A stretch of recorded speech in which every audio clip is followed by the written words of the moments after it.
tema geral dos encontros é justamente esse capítulo 16, não se pode servir a Deus e a Mamon. E o tópico que Toinho me deu, na realidade, para poder refletir a palestra de hoje, foi sobre a desigualdade das riquezas. Mas eu achei importante pedir ao colega que trouxesse inicialmente a leitura dessa passagem, que é a parábola do mal rico, no sentido de, pelo menos foi bem esse o sentimento para mim, de refletir de maneira mais profunda esse tema da riqueza, não apenas da desigualdade da riqueza, mas a riqueza no seu contraponto com pobreza, de maneira mais ampla. Porque essa parábola contada por Jesus traz muito essa representação, de que muitas vezes encarnado é esse lugar da riqueza que a gente tanto deseja, e que o lugar do pobre muitas vezes a gente muito maldiz.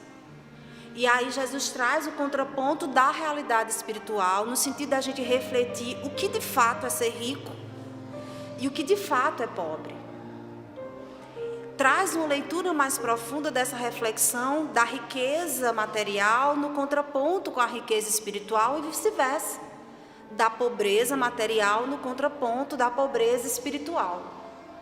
Mas eu confesso a vocês que o que mais me chama a atenção nessa parábola é o aperreio do rico em proclamar que voltem, que a espiritualidade pudesse lá voltar e avisasse aos parentes que ficaram encarnados, meio que assim, chegue lá, dá um chacoalhão, dá uma advertência, para que eles não sofram o que eu estou sofrendo.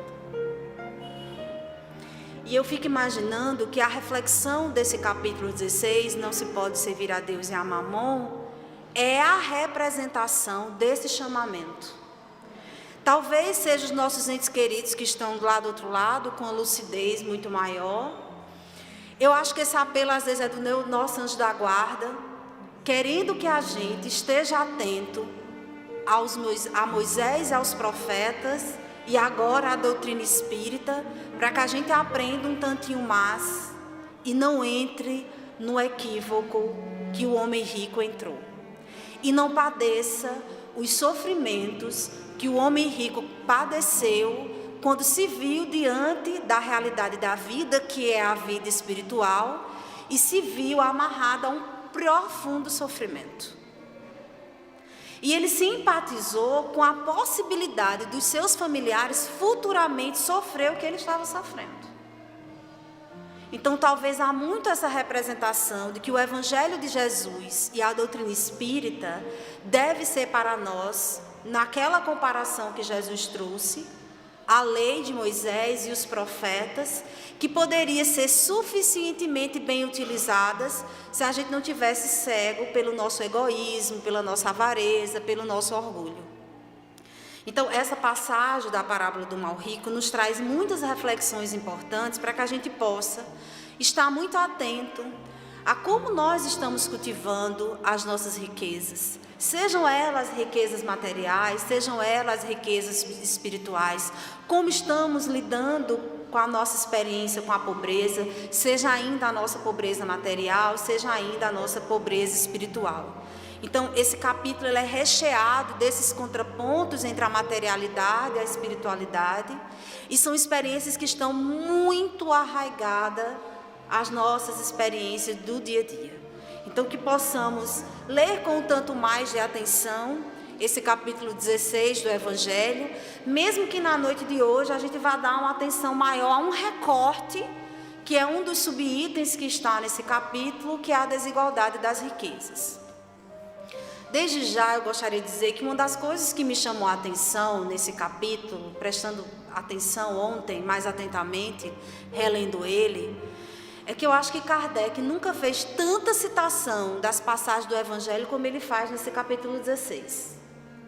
Comumente, podem prestar atenção, geralmente ele inicia o capítulo do Evangelho segundo o Espiritismo, trazendo ou uma citação do Evangelho, ou duas. Em média, ele utiliza de 1 a 2 citações do Evangelho para iniciar qualquer capítulo com qualquer tema que ele vai abraçar.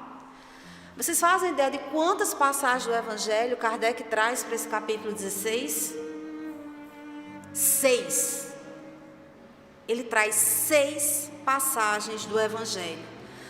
No primeiro item, a salvação dos ricos, ele traz 2 citações do Evangelho. No terceiro item, resguardar-se da avareza. É a terceira passagem.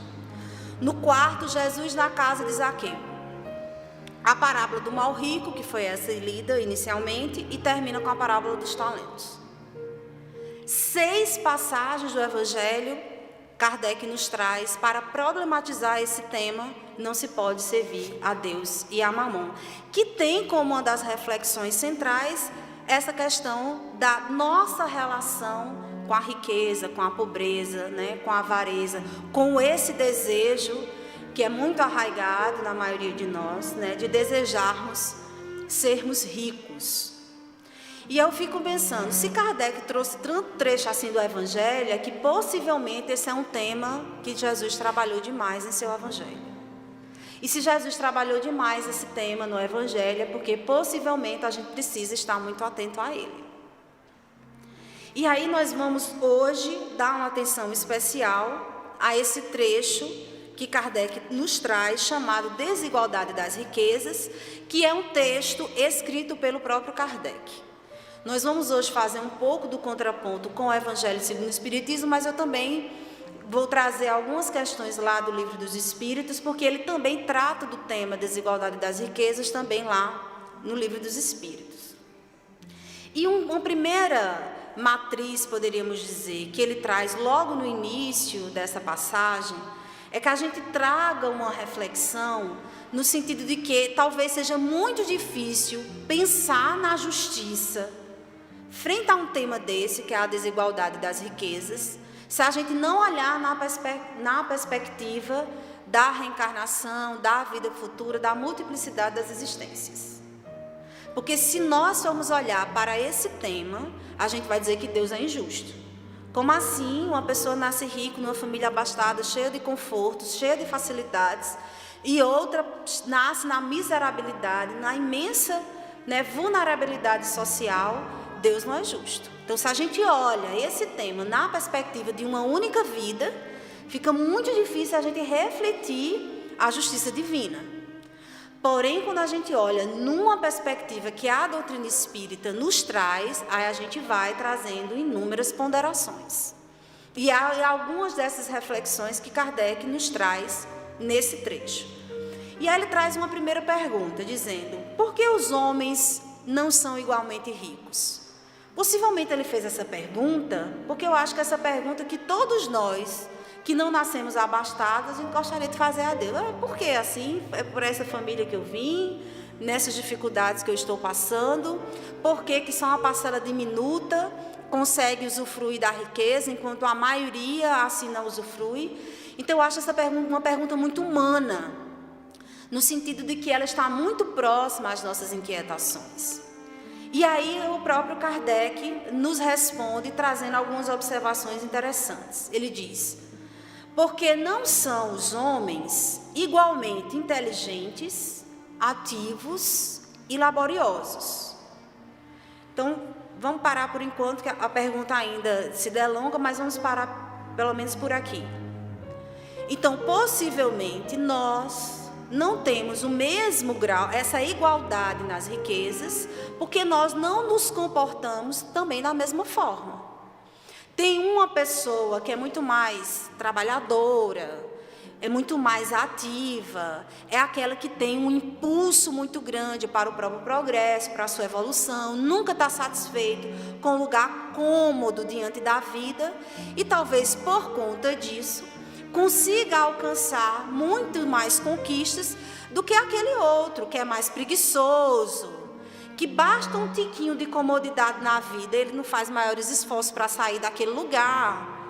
Então, o que Kardec está nos trazendo é que, a depender de como funcionam as personalidades, consequentemente, uns vão poder gozar, poderíamos dizer assim, dos frutos da riqueza, e outros por conta da sua própria constituição, de ser menos laboriosos, menos ativos e menos inteligentes, não conseguem alcançar as mesmas conquistas daquele outro que se apresenta como mais laborioso e mais inteligente.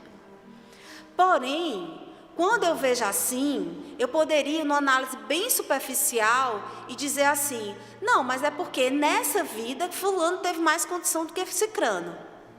Mas a gente não pode olhar a nossa vida como sendo só essa vida. Talvez nessa vida você esteja precisando passar por um tiquinho mais de dificuldade, porque em outras vidas foram dadas boas possibilidades e a gente não conseguiu aproveitá-las da melhor maneira possível. Gente, vocês entendem como muda completamente de perspectiva quando a gente traz o esclarecimento da doutrina espírita? É como se a doutrina espírita, ela sempre nos implicasse um senso de profunda responsabilidade. Porque Deus dá a todos nós as possibilidades. Pela própria doutrina espírita, nascemos nós simples e ignorantes. Então, nós temos um ponto de partida muito semelhante, quer dizer, muito semelhante não, único. Todos nós, surgimos, fomos criados simples e ignorantes. Uns que andam um pouco mais rapidinho do que outros que não andam tão rápido assim, é óbvio que vão evoluir mais, que vão adquirir mais inteligência e vão, consequentemente, ter mais conquistas. Então, quando a gente analisa a nossa vida, numa perspectiva ampla de eternidade, a gente precisa colocar outras variáveis para poder analisar a situação. E ele complementa: e também nem todos os homens são moderados e previdentes para conservar a riqueza. Porque tem isso também.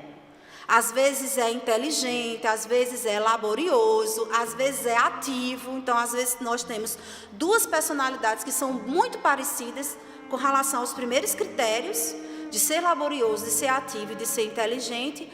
Porém, uma personalidade acaba sendo menos previdente e menos moderada, acaba gastando mais, usufruindo muito mais e não consegue manter a mesma riqueza daquele outro que é mais previdente e que é mais moderado. E aí ele vai trazendo mais uma possibilidade de variável para a gente poder analisar esse tema, que é um tema muito complexo. Porque o tema das desigualdades da riqueza traz variáveis de ordem econômica, política, social, pessoal, evolutiva, evolucionista. Então, é uma imensidade de variáveis que a gente poderia, e que Kardec, de certa forma, nas suas reflexões, vai agregando para que a gente não dê uma resposta simplista a uma pergunta que é tão complexa. Por que é que nós somos desiguais quando a gente fala com relação a esse tema em específico, que é a riqueza? E ele nos traz outras problematizações. Ele coloca: uma problematização interessante que ele nos traz é que se a riqueza ela fosse, porque muitas vezes a gente imagina o seguinte: não, o ideal seria que a gente pegasse a riqueza e dividisse igualmente com todo mundo, aí o sofrimento acabaria na face da terra. Será? Será que a gente conseguiria, enquanto coletividade, progredir, evoluir mais rapidamente ou menos rapidamente, se fizéssemos isso? E ele coloca: se a riqueza fosse igualmente repartida, seria insuficiente. E além de ser insuficiente, porque ficaria com uma cota parte muito diminuta para cada um, diz ele, isso representaria o rompimento do equilíbrio pelas diferenças de aptidões. O que Kardec está dizendo com isso? Será que seria justo aquele que se esforça mais, aquele que trabalha mais a sua inteligência, aquele que lida de maneira muito mais laboriosa com os desafios da vida, ter os mesmos frutos daquele que não faz nada, ou que faz muito pouca coisa? É essa a reflexão que ele nos traz. Então, ele diz que esse equilíbrio seria rompido, ou talvez o senso de justiça seria rompido, se a gente simplesmente distribuísse de maneira igualitária, aonde é que a gente daria o valor também de analisarmos o mérito do esforço de cada um, com relação às suas próprias conquistas, sejam elas materiais, intelectuais e espirituais. A gente não está falando, se restringindo apenas aqui as conquistas materiais, mas numa perspectiva mais ampla, Quem mais se esforça para trabalhar suas virtudes vai estar um passo à frente na escala evolutiva em relação àquele que ainda é um preguiçoso espiritual. Da mesma forma, aquele que se esforça com relação ao desenvolvimento de sua inteligência, consequentemente vai conseguir conquistar, pelo menos pela lógica, é assim que se espera, conquistar, poderíamos dizer, um quinhão melhor do que aquele que pouco se esforça. Então, quando ele nos traz essa reflexão de que esse equilíbrio seria, rompido, e a gente sentiria-se, de certa forma, muito injustiçado se tudo fosse repartido de maneira igualitária, sem seus esforços igualitários, isso trabalharia e complicaria esse senso de equilíbrio para todos nós. E uma outra variável que ele nos problematiza, quando ele diz: cada um tendo apenas do que viver, aniquilaria todos os grandes trabalhos para o progresso e para o bem-estar. O que Kardec está querendo dizer com isso? É que às vezes o acúmulo de riqueza é necessário para o progresso da humanidade. E aí vamos trazer alguns exemplos muito simples a respeito disso. Às vezes, para que determinada pesquisa científica aconteça, muitos estudos e investimentos nessa área aconteçam, para que um remédio seja descoberto para determinada doença, precisa de um grande montante de dinheiro. Então, o acúmulo de riqueza, quando bem direcionado, promove o progresso. O quanto não foi possível a gente se desenvolver enquanto coletividade no quesito ciência, tecnologia, alguns avanços com relação à própria agricultura, a maneira como a agronomia foi desenvolvendo, a ponto da gente saber como melhor cuidar, o que plantar. Eu não sei se vocês tiveram a possibilidade de assistirem aquele filme chamado O Menino que Inventou o Vento.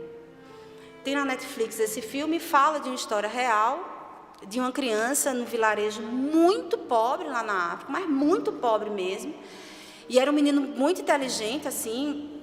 Foi uma luta enorme para essa família permitir que essa criança estudasse. Então, eu não vou dar muito spoiler com relação ao filme, porque vale a pena, é um filme que vale a pena, ser assistido. O Menino que Inventou o Vento é o nome do filme. E eu acho que ali é um retrato muito claro, de quanto o desenvolvimento tecnológico pode apaziguar o sofrimento de uma coletividade. É um menino que, por conta de desenvolver e implantar, criar um moinho na sua comunidade, foi possível, abastecer água, trazer água para o vilarejo e permitir que eles conseguissem cultivar melhor a terra e não passasse fome, porque a família dele passava fome toda vez que chegava a seca. Então, isso é inteligência ligada à tecnologia, ligada ao trabalho, que promove o bem-estar de uma coletividade. Essa criança quase, teve, e as vias de fato com o próprio pai, porque o próprio pai estava ligado ainda a uma compreensão de que tinha que rezar para que a chuva viesse. E o menino já estava lá na frente, todo trabalhado na tecnologia e na inteligência. Entende, gente, por que é que o avanço intelectual é tão importante para o progresso? Porque a nossa relação com Deus muda. Então, imagina o que é nós hoje estabelecermos uma relação com Deus, com a espiritualidade, no viés da racionalidade proposto pela doutrina espírita, do que talvez na Idade Média, como era a nossa relação com Deus, de estar tentando negociar com Deus, de acreditar que o milagre vinha do céu, por conta disso a gente ficava de braços cruzados. Ou então a gente achava que não tinha direito ao bem-estar, a gente tinha que sofrer, porque a gente só ia receber o bem-estar quando chegasse lá no mundo espiritual. Quantas das nossas inteligências não ficaram empacadas em sua evolução, porque a gente ainda estava na superstição com relação a esse tipo de valores e de crenças. Então, imagine quanto o amadurecimento intelectual ele nos ajuda a dar um salto evolutivo tanto nas individualidades, mas esse impacto também traz um impacto para as coletividades. Então, se todos nós estivéssemos muito acomodados, no sentido de que está tudo muito bom, está tudo muito bem, que era mais ou menos isso que a gente vivia lá na época da barbárie. A gente caçava para comer naquele dia. A gente não estava muito preocupado em armazenar. Quando a gente passou o aperto, vamos dizer assim, da escassez, aí a gente começou a desenvolver, opa, peraí, a gente vai precisar, né, armazenar no período de inverno, a gente vai precisar armazenar aqui para quando, né, o inverno pesado chegar, a gente não morrer de fome. Mas antes a gente morreu muito de fome para poder desenvolver esse tipo de raciocínio e mudar a estratégia, utilizar estratégias mais inteligentes. E é dessa forma que a gente, enquanto humanidade, foi evoluindo. Então, se a gente ficar nessa perspectiva, está tudo, né, as necessidades básicas de todos estão completamente satisfeitas, talvez a gente não conseguiria ter um investimento suficiente, às vezes, para poder apostar em pesquisas muito caras, em tecnologias que gastam muito dinheiro, em invenções que são revolucionárias para o progresso da humanidade. E é um pouco dessa reflexão que Kardec também nos traz. E um outro ponto, como ele complementando esse, é tendo sempre o necessário, não haveria estímulo para compelir as grandes descobertas. E isso, assim, tem uma representação não apenas na materialidade, tá, gente? Quando a nossa vida está muito boa, quando a situação está toda muito legal, está muito pacífica, ninguém está incomodando ninguém, a gente tem uma tendência à acomodação. Por isso que precisa, às vezes, chegar a provação, a dor, para ver se a gente dá uma mobilizada e consegue continuar a caminhada. Porque se a situação estiver muito cômoda, a nossa tendência é ficar, né, de braços cruzados, infelizmente. Então, muitas vezes, a gente precisa passar pela experiência da escassez para que o nosso espírito sinta-se mobilizado, motivado para caminhar na sua jornada evolutiva. E tem uma pergunta muito similar a essas reflexões que Kardec nos traz lá no Livro dos Espíritos, na questão 811, quando ele pergunta: a igualdade absoluta das riquezas é possível? E existiu alguma vez? Eu acho massa fazer uma pergunta dessa à espiritualidade, porque a espiritualidade tem condições, inclusive, para ir pegar os arquivos, né, de outros planetas, que talvez já estejam mais evoluídos do que o nosso, e me diga aí se tem outras experiências, inclusive em outros planetas, talvez, que possam nos ajudar a entender se isso que às vezes a gente fica almejando, querendo que todo mundo fosse rico, né? Se isso funciona, se não funciona, se em algum lugar essa prática aí, ou essa hipótese foi testada, se deu certo, se não deu certo. Eu fico imaginando o que possivelmente entra como um desdobramento para mim das perguntas formuladas por Kardec. Eu viajo muito nas perguntas que Kardec faz, eu adoro isso. E olha a resposta da espiritualidade. Vou voltar à pergunta. A igualdade absoluta das riquezas é possível e existiu alguma vez? A espiritualidade responde: não, não é possível. A diversidade das faculdades e dos caracteres se opõe a isso. É justamente porque estamos em estágios evolutivos diferentes que justifica-se o porquê que algumas pessoas são mais abastadas e outras menos abastadas. E a gente faz uma análise bem superficial, assim, a gente não precisa fazer análises mais profundas, né? A gente tem uma organização social que comumente as pessoas que estudaram mais acabam tendo empregos melhores, consequentemente salários melhores. E às vezes as pessoas que pouco estudaram acabam ocupando empregos mais simples, consequentemente com salários bem menores. Isso é, de certa forma, como se organiza a nossa, poderíamos dizer, a nossa sociedade. Comumente algumas profissões que exigem uma maior qualificação, que exigem maior inteligência, é dado para os sujeitos que têm caracteres e inteligências compatíveis para poder exercê-la. Aqueles outros que talvez não tenham caracteres nem inteligência compatível para poder exercê-la, não vai ser dada determinada profissão. Eu fico imaginando o seguinte, porque eu acho essa área tecnológica bem difícil. Eu fico imaginando, por exemplo, se a gente teria coragem de dar um avião para pilotar para uma pessoa que não fosse preparada tecnicamente para isso. Vocês viajariam, comprariam uma passagem aérea para poder entrar num voo desse? Eu não. Eu não. Possivelmente aquela pessoa estudou muito, né, secou muito as pestanas para entender um monte de coisa que eu não entendo, latitude, altitude, nem espaço, eu não tenho nem noção espacial direito. Aquela pessoa possivelmente estudou muito e diante da responsabilidade que é aquela profissão, consequentemente, acaba-se pela organização social que nós temos, essa pessoa tem um salário muito melhor do que o meu. Tá, gente, isso é uma lógica simples de entender, mas a gente tem coisas muito mais variáveis, muito mais complexas, no sentido de que a gente ainda vive num mundo muito injusto, porque a gente ainda é todo trabalhado no egoísmo. Nós poderíamos, mesmo que não seja possível uma igualdade das riquezas, isso não quer dizer que, enquanto coletividade, nós não tenhamos o compromisso de diminuir as desigualdades sociais. Vocês conseguem entender a diferença nisso? Eu vou tentar explicar um pouco mais para deixar o meu raciocínio mais claro.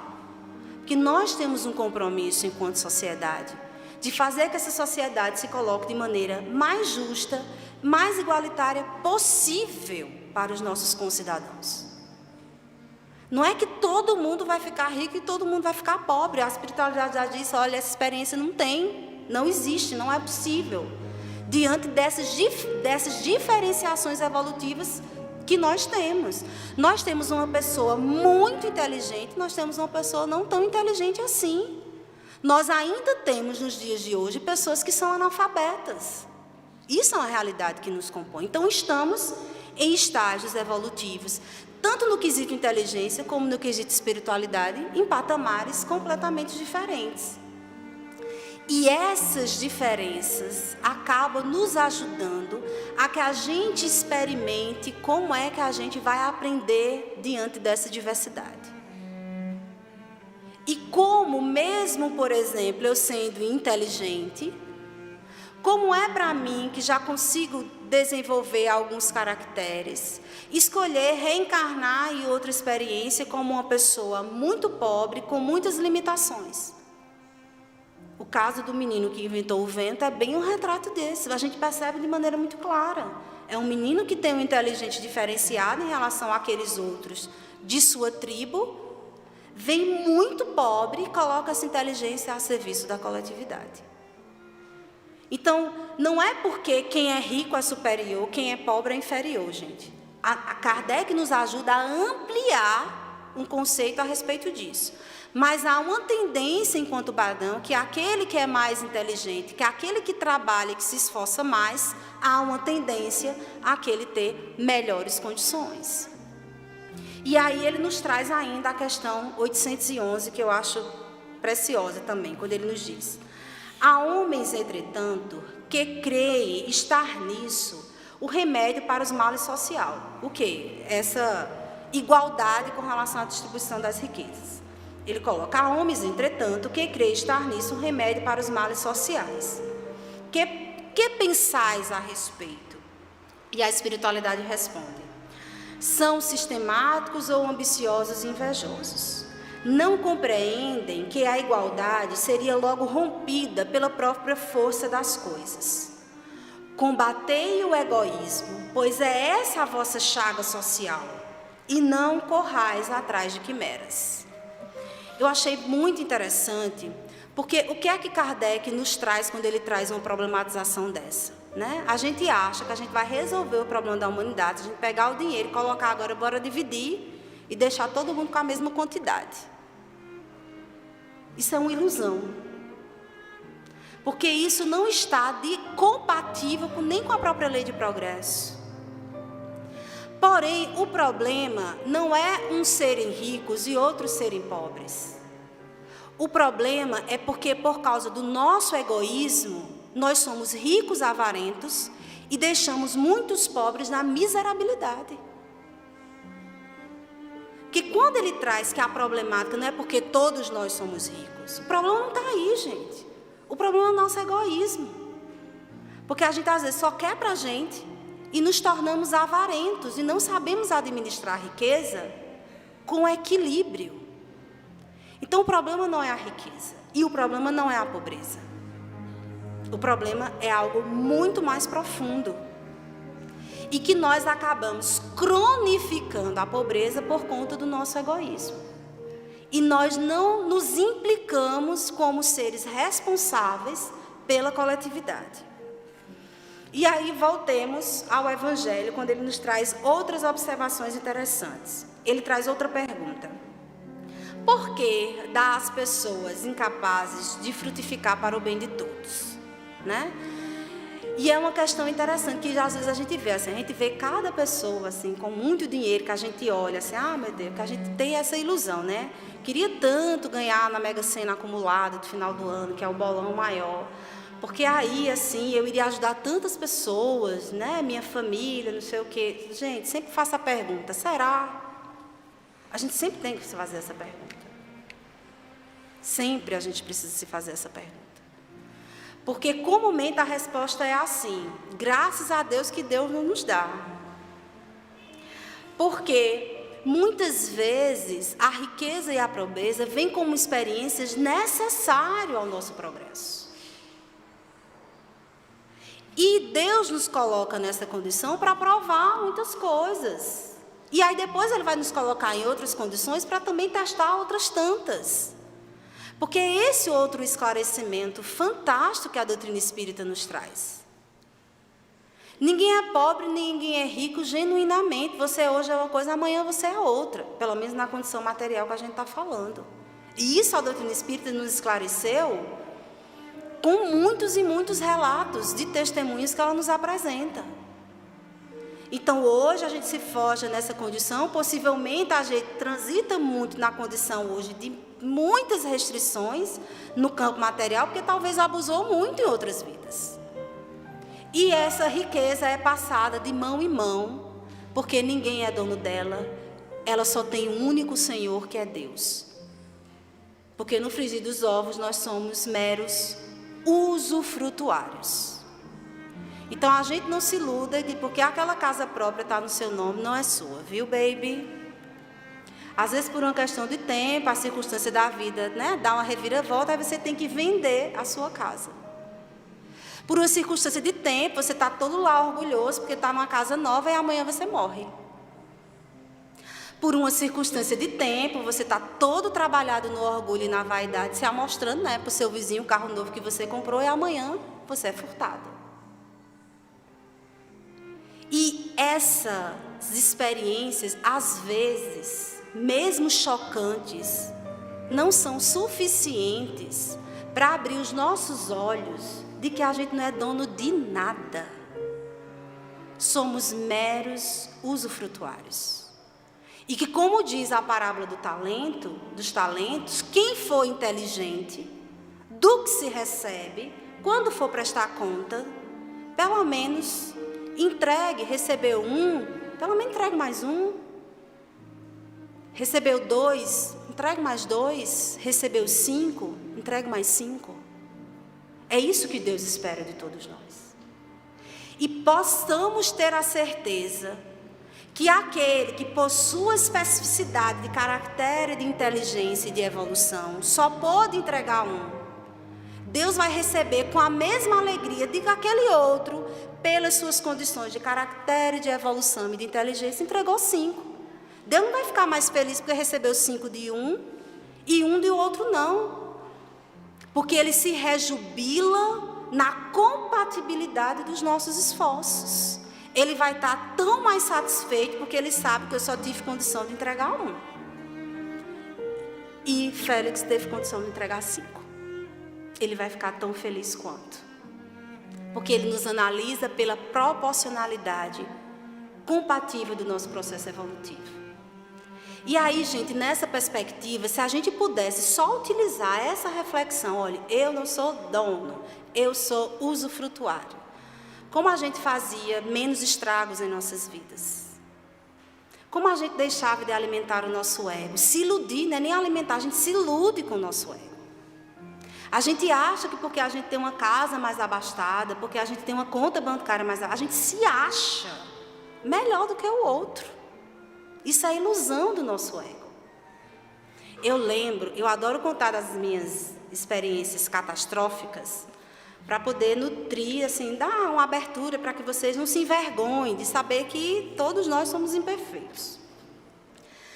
Eu lembro que quando eu sou de uma família muito pobre, e aí quando eu fui comprar o meu primeiro carro, meu avô nunca pôde ter carro, dos meus 7 tios, tias, mãe, incluída nesse pacote, 8 ao todo, só um tio meu, da família inteira, que pôde ter carro. Então, quando eu pude comprar o meu carro, gente, eu fiquei um abuso de pessoa. Eu era daquela que, mais ou menos assim, uns 2 metros de chegar no carro, já estava clicando um alarme para o povo ver que o carro era meu. Outra experiência que para mim é muito caricata é de que quando eu passei no vestibular de Direito, eu já tinha passado no vestibular de Psicologia, né? A Psicologia não é nada, assim. Comumente Direito e Medicina era, né, cursos de referência, assim, do povo se envaidecer. Na cota dos filhos dos meus avós, apenas um tio meu havia tido curso superior. E dos vários netos, eu era a primeira que estava me formando no curso superior. E isso, assim, inflou o meu ego, né? Porque às vezes a gente acha assim, olha, eu sou a pessoa mais evoluída dessa família, a mais inteligente, a mais... Porque boa parte dos meus primos abandonaram na 5ª série, poucos chegaram a fazer o ensino médio. Graças a Deus, depois de mim, outras primas conseguiram também, né, ter um curso superior. Mas aquilo para mim foi um motivo de muita vaidade. Eu lembro quando eu era estudante de Direito, porque hoje nem tanto, porque tem quase um curso de Direito a casa esquina, mas naquela época só tinha na UEPB, e era um vestibular muito concorrido. Quando eu passei no curso de Direito, eu vinha de ônibus da faculdade, eu vinha com quem já viu o Vadimeco, é um livro dessa grossura, pesa que só um inferno. Mas eu me amostrava com aquilo dentro do ônibus, que era uma coisa absurda, que era para o povo ver que eu era estudante de Direito. E é óbvio que eu, olhando para aquela menina imatura, de não sei quantos anos atrás, e eu olho para a história dela, de ter vindo de uma família pobre, de ter sido criada sem pai, porque eu perdi meu pai com menos de 1 ano de idade, no esforço de um avô, que era o único que trabalhava na casa, ele, minha filha, minha mãe, para poder dar conta de uma imensidade de pessoas. Chegar àquilo é uma conquista. Mas se a gente não olha para si numa perspectiva de vida eterna, a gente é engolido por nosso ego vaidoso. Então a gente precisa encontrar um meio termo, minha filha, se orgulhe de sua história. Você, né, secou as pestanas, estudou muito, fez muito para poder merecer isso, mas você não é melhor do que os outros por conta disso. Você não precisa ser engolida pela sua vaidade. Uma coisa é a gente fazer uma autoanálise a respeito de nossas conquistas, outra coisa é a gente alimentar a nossa vaidade a respeito de nossas conquistas. E essas experiências, para mim, são valiosas. Para vocês podem ser vergonhosas olhar para mim, né, com as minhas imperfeições, mas para mim foram experiências valiosíssimas, de poder me enxergar mais a fundo. De só porque eu tenho um curso superior, eu não sou melhor do que os meus primos que não têm, que cada um tem seu valor, a sua medida. Porque talvez, na perspectiva que Deus nos avalia, cada um olhando pela proporção dos seus critérios, eu tenha primos que estejam dando um salto evolutivo nessa encarnação e eu estou engatinhando. Quem vê de fora, pela superficialidade, me acha uma pessoa superior. Será? Por isso que a gente sempre precisa fazer análises mais profundas a respeito de si. E é nesse contexto que a gente precisa entender... Inclusive assim, né, ter um pouco de paciência consigo, porque muitas das vezes o nosso desenvolvimento intelectual envaidece-nos. E a gente não pode perder a lupa de olhar a nossa vaidade, porque senão a gente se atropela. Então ela tem que estar aqui, ó, casadinha do meu lado, eu prestando muita atenção para não fazer estrago nas vidas alheias. E a partir disso é que a gente às vezes vai entender porque Deus vai assim, forjando as nossas individualidades. Ele vai nos dando oportunidades para que a gente possa se desenvolver. Olha, filho, tu tem condição, trabalha a inteligência, tu vai conseguir conquistar as tuas coisas, mas presta atenção. É por isso que muitas vezes Deus dá a riqueza nas mãos daqueles que a gente acha que não tem a menor condição de administrar. Mas Deus está sempre apostando na gente. Sempre, sempre a misericórdia divina está apostando com a gente. Às vezes ele sabe que a proporção daquele planejamento dar errado é 70 por 30. E ele aposta nos 30%. Às vezes o planejamento é de 10%. Olha, e a gente vem toda trabalhar nas recomendações. É anjo da guarda recomendando, é pai recomendando, é todo mundo recomendando. E ele aposta. Porque ele sabe que às vezes essas experiências vão ser experiências fundamentais para o nosso aprendizado. E aparentemente o que a gente vê hoje como fracasso, sucumbiu, não cumpriu a tarefa. Às vezes aquele fracasso vai ajudar muito mais a reencarnação seguinte do que a de agora. Como é que a gente vai sobrepesar isso? Só a sabedoria divina que nos sonda é que às vezes faz uma checagem. Às vezes a nossa avaliação muito rasteira acha, opa, esse planejamento não vai dar certo, vai errar, vai dar confusão.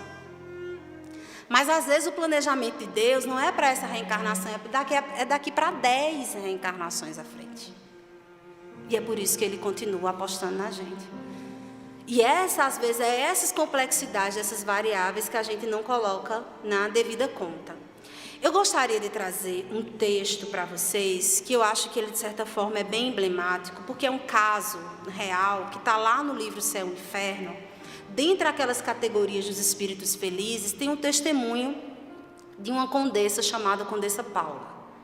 E eu trouxe só recorte da fala desse espírito em psicografia, que tinha sido uma pessoa muito rica na última reencarnação, mas também muito reconhecida pela sua generosidade. Era daquela que fazia caridade, que administrava assim, de maneira bem contida os seus bens para poder sobrar dinheiro para ajudar na caridade. E essa foi a experiência dela na última reencarnação.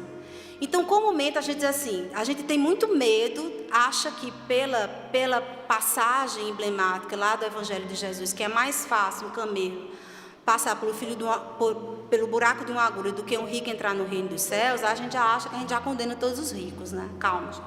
Não é bem assim, é uma coisa de cada vez. Essa simbologia que Jesus nos traz é porque é uma provação perigosa. Pelas seduções que essa provação nos traz. E como nós somos espíritos que estamos mais próximos da animalidade do que da angelitude, acaba sendo uma prova muito difícil, né, para as nossas almas. E eu acho esse testemunho emblemático para que a gente possa refletir algumas coisas interessantes.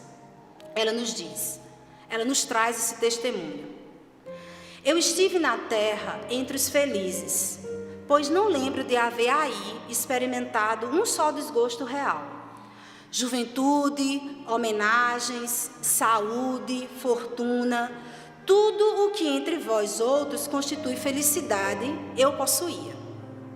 O que é, no entanto, essa felicidade comparada à que desfruto aqui? Porque ela já está no mundo espiritual, ela acabou desencarnando aos 36 anos. Esplêndidas festas terrenas em que se ostentam os mais ricos paramentos, o que são elas comparadas a essas assembleias de espíritos? E como são tristes e insípidas as vossas maiores alegrias comparadas à sensação inefável de felicidade que nos satura todo o ser como um eflúvio benéfico, sem mesclas de inquietação, de apreensão, de sofrimento. Aqui, tudo ressuma amor, confiança, sinceridade. Por toda parte, corações amantes e amigos. E aí ela nos traz uma advertência. Não foi sem luta que alcancei a posição que ora ocupo na vida espiritual. E ficai certo de que minha última existência, por mais meritória que porventura vos pareça, era por si só e a tanto suficiente. Em várias existências passei por provas de trabalho e miséria, que voluntariamente havia escolhido para fortalecer e depurar o meu espírito. Dessas provas, olhem essa observação, as provas de miserabilidade de trabalho, diz ela, essas provas tive a dita de triunfar, vindo a faltar, no entanto, a uma, porventura, de todas, a mais perigosa, a da riqueza. Então, diz ela em seu testemunho, que conseguiu superar mais facilmente as provações da miséria, do trabalho, das aflições que ela precisou passar em outras reencarnações. Mas a que ela não conseguiu, a que ela sucumbiu foi a prova da riqueza. E foi para isso que ela pediu essa última reencarnação, na qual ela veio como condessa. E ela diz, nessa consistia o perigo, e antes de o tentar, eu quis sentir-me assaz forte para não sucumbir. Trabalhadores, estou nas vossas fileiras. Eu, a dama nobre, ganhei, como vós, o pão com o suor do meu rosto. Saturei-me de privações, sofri reveses, e foi isso que me retemperou as forças da alma. Do contrário, eu teria falido na última prova, o que me teria deixado para trás na minha carreira. Como eu, também vós, tereis a vossa prova da riqueza, mas não vos apreceis em pedi-la muito cedo. Quando eu li isso, meio que me acendeu um alerta. Não vos apreceis a pedir tão cedo. Porque muitas vezes a nossa alma precisa estar pelo menos um tanto mais forjada de valores espirituais. Porque é uma prova muito difícil. Por isso, gente, sejamos muito prudentes com as pessoas que hoje vivem essa provação e sucumbem. A gente não faz ideia do sofrimento que os espera, das ilusões em que muitos estão mergulhados. Imagine o comprometimento espiritual de uma alma que tem uma grande fortuna, que poderia ser revertida em favor de uma imensa coletividade, e só alimenta a sua avareza. Imaginem. Por isso que a gente às vezes precisa trabalhar muito mais, vamos trabalhar um tanto mais de doutrina espírita, de Evangelho de Jesus, dos nossos espíritos, talvez. Então assim, não sonhem tanto com a Mega Sena, tudo isso é ilusão. Tudo isso é ilusão. Não sonhemos tanto com as fortunas fáceis. Tudo isso é ilusão. E aí eu gostaria de trazer uma reflexão que eu acho muito oportuna, que Kardec nos traz no Livro dos Espíritos, na questão 813, quando ele nos diz: há pessoas que caem nas privações e na miséria por sua própria culpa. Prestem atenção nisso.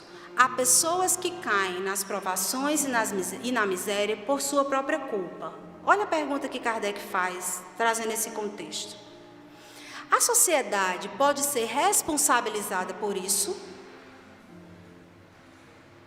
A pessoa caiu, aparentemente, por uma escolha pessoal. Então, no nosso, pelo menos no meu, não vou botar essa dívida para vocês, vou botar para mim. Então, eu fico imaginando assim, se uma pessoa escolheu, por sua imprevidência, por sua culpa, vou botar assim, porque acho que culpa fica mais generalizado. Se uma pessoa caiu na miséria por sua culpa, culpa eu não tenho, não. Sociedade não tem nada a ver com isso, não. Foi ele que se estabanou. Porque tem um outro contraponto para essa pergunta, que talvez tenha sido isso que tenha me aquietado um pouco para poder trazê-la para as minhas reflexões nessa palestra. Porque a gente, às vezes, tem também o discurso do contraponto, sabe? Assim, a pessoa hoje tem o que tem por mérito próprio. Então, essa coisa da meritocracia, a gente precisa refletir de maneira mais profunda. Porque às vezes a gente pega aquela pessoa muito sofrida, que sofreu pão que o diabo amassou, hoje, graças a Deus, está numa situação boa. A gente olha para os miseráveis do mundo e está dizendo: estou vendo miserável, por que você não é como fulana? Se eximindo da responsabilidade enquanto sociedade, gente. Às vezes a gente faz isso. Não, porque fulaninho veio lá da favela, família muito pobre, envolvida com o crime, e hoje é um doutor. Que massa, que bom que é um doutor. Mas isso não nos exime, enquanto sociedade, de fazer com que a gente oferte ao coletivo as melhores oportunidades para que cada vez menos a gente tenha meninos imersos em vulnerabilidade social. Vocês estão conseguindo entender? Eu espero que vocês estejam conseguindo entender o meu contraponto, porque foi a inquietação que essa questão do Livro dos Espíritos me trouxe. Porque a resposta que a espiritualidade dá a essa pergunta é a seguinte. Eu vou repetir, inclusive, a pergunta. Há pessoas que caem nas privações e na miséria por sua própria culpa. A sociedade pode ser responsabilizada por isso? A espiritualidade responde: sim, já o dissemos. Sim, já o dissemos. Ela é sempre a causa primeira dessas faltas. Pois não lhe cabe velar pela educação moral dos seus membros? É frequentemente a má educação que falseia o critério dessas pessoas, em lugar de asfixiar-lhes as tendências perniciosas. Olhe a nossa responsabilidade diante disso. Porque para nós é muito mais cômodo dizer assim, é porque é problema dele. Ele veio nessa vida, está nessa condição, porque você não sabe o que foi que ele fez em outra reencarnação. Gente, às vezes a gente pega até a doutrina espírita para tornar o jugo do nosso irmão mais pesado do que já é. Então ele está nessa condição, eu vou cruzar os meus braços, porque ele precisa, é trabalho dele. E quantos de nós, assumindo esse posicionamento equivocado, no lugar de trabalhar a fraternidade e a solidariedade, estamos trabalhando o quê? A cronificação do nosso egoísmo e da nossa avareza. Porque o problema não é a pobreza, o problema não é a riqueza, mas como nós vivenciamos estas experiências. Porque o propósito de Deus é que nós nos utilizamos desse lugar de ricos, de abastados, para que nós colocamos isso a serviço do coletivo. E estando a serviço do coletivo, nos forjemos uma individualidade mais iluminada. É para isso que serve. Não para a gente se achar melhor do que o outro. Não para a gente dizer, porque eu estou aqui, é porque eu sou evoluído. Aquele outro está naquela condição porque tu não sabe o que ele fez na outra vida. Está ali pagando, ele precisa pagar. Eu não vou mover uma palha para mudar aquela situação dele, porque ele precisa passar por aqui. Se a gente estiver com esse tipo de pensamento, a gente está conectado com todo mundo, menos com Jesus. Porque não foi isso que ele fez. Não foi isso que ele fez. E nessa perspectiva, a gente coloca a nossa reflexão enquanto pessoas que são corresponsáveis por isso. Então, eu sou corresponsável por quem eu coloco como a representação de um cargo público. Eu sou responsável como eu me comporto socialmente na profissão que eu exerço. Eu sou responsável diante do compromisso de ser pai e mãe em uma família. Eu sou corresponsável, inclusive com os filhos que não são meus. Todos nós somos corresponsáveis. Se uma criança hoje passa fome, é abusada, vive em profundo risco, eu tenho responsabilidade nisso. Nós precisamos nos implicar enquanto coletividade, porque é dessa forma que a nossa individualidade se tornará uma individualidade um tanto mais evoluída.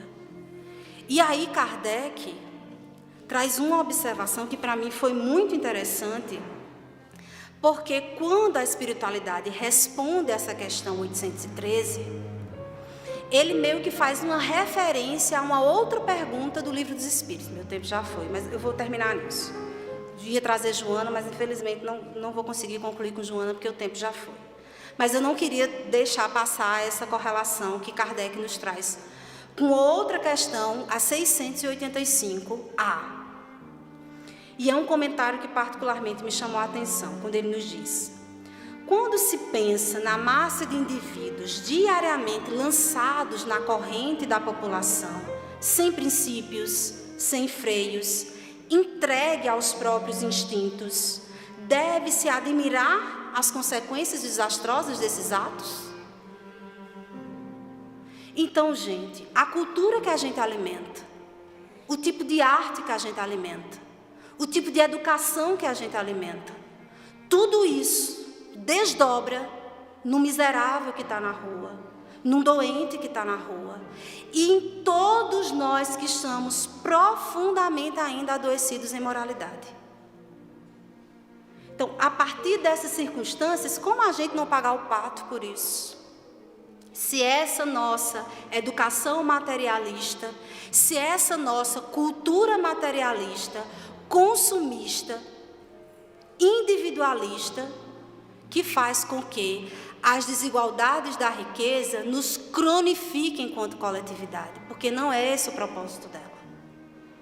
A desigualdade da riqueza é para ajudar para que o progresso coletivo e individual, cada um a seu modo, que o pedreiro tenha seu emprego digno e exercite suas experiências naquela profissão.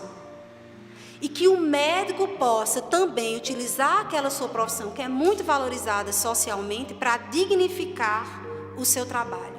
E cada qual contribuirá a seu modo para a evolução da coletividade. Deus não quer todo mundo médico, Deus não quer todo mundo pedreiro. Deus quer que nas nossas diferenças nos retroalimentamos de solidariedade. Muita paz a todos, desculpem passar o tempo, obrigada pela paciência e que Jesus sempre nos abençoe, hoje e sempre.